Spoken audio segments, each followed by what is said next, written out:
Bonjour et bienvenue au Sommet Alimentation et Santé. Je suis ravi d'accueillir aujourd'hui Sandrine Navarrete-Masson. Bonjour Sandrine. Bonjour Loïc. Sandrine qui a écrit l'ouvrage La cuisine plaisir au cœur de la santé va nous parler aujourd'hui du rapport entre l'alimentation et le plaisir.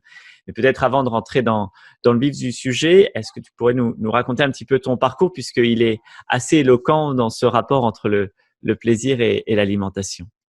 Ok, merci. En fait, si je remonte au début de l'histoire, on va se retrouver presque 40 ans en arrière en fait, et l'histoire commence dans un vestiaire du Conservatoire de danse de Perpignan. Donc rien à voir avec l'alimentation, parce qu'en fait, bon, mes parents, enfin, j'ai pas du tout été éduquée avec des principes d'alimentation saine ou des principes d'alimentation, quoi. Voilà, c'était du classique comme tout le monde, des conserves, des choses. Je me faisais plaisir en fait comme une ado, quoi. Voilà.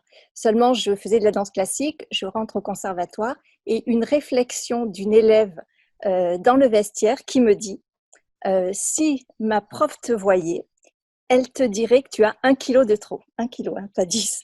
Voilà. Et cette petite phrase, elle m'a vraiment percutée. Et cette prof, c'était vraiment une référence en danse classique à l'époque, à Perpignan.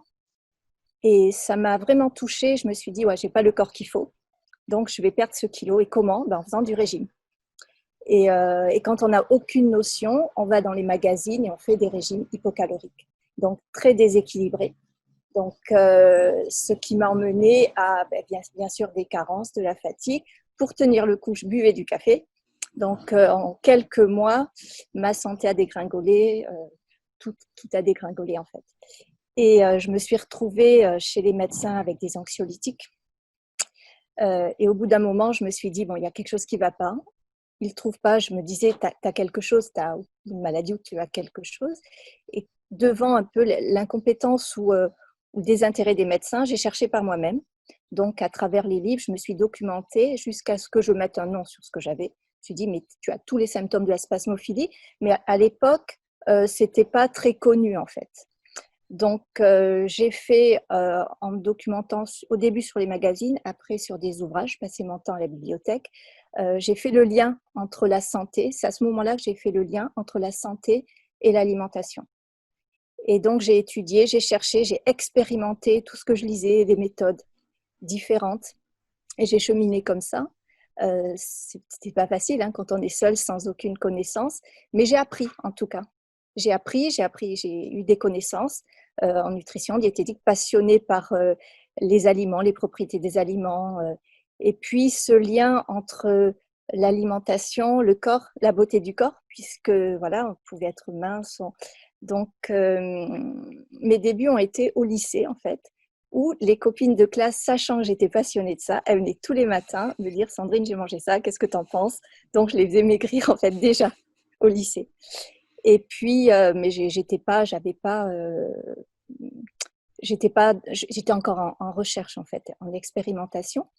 Donc ça a duré tout de la seconde à la terminale, donc toutes les années du lycée, à expérimenter, à chercher, à expérimenter le végétarisme, à rejoindre des groupes de macrobiotique végétalienne, à rencontrer aussi des médecins orientés. Donc, voilà, j'ai eu pas mal de contacts comme ça avec des personnes qui étaient dans des modes d'alimentation et j'ai expérimenté. Mais ma santé, elle était quand même toujours pas au top, avec un moment un regain, avec un nouveau régime parce que plein d'espoir, et ensuite une redégringolade. Et c'est en 80, 87, 88 non, 80, 84 en fait, que je tombe sur les ouvrages de Robert Masson. Et là, je vous fais un résumé, mais ça a été une révélation. Je me suis dit, ah non, mais lui, il a compris beaucoup de choses. Même, je me suis dit, il a tout compris, quoi. En tout cas, il expliquait le mal-être que je vivais, pourquoi je vivais ce mal-être à travers cette alimentation déséquilibrée. Donc, première révélation, une grande révélation, Robert Masson. Et déjà, je me suis dit, quelques mois avant, mais je sais ce que je veux faire, je veux être naturopathe. Donc ça, j'étais encore au lycée quand je me suis dit, ouais, ben, c'est ce que je veux faire en fait. La diététique classique, je ne trouvais pas toutes les réponses. mais je trouvais des réponses. Merci beaucoup, Sandrine, pour ce que tu nous apportes dans cette interview du sommet alimentation et santé. Si vous voulez en savoir un peu plus et découvrir voilà tout ce cheminement qui a amené cette réflexion de Sandrine sur le rapport entre le plaisir et l'alimentation, sur comment mettre en place du plaisir dans notre alimentation, vous pouvez nous retrouver au sommet alimentation et santé. Le lien est dans la description juste en dessous. Je vous dis à tout de suite.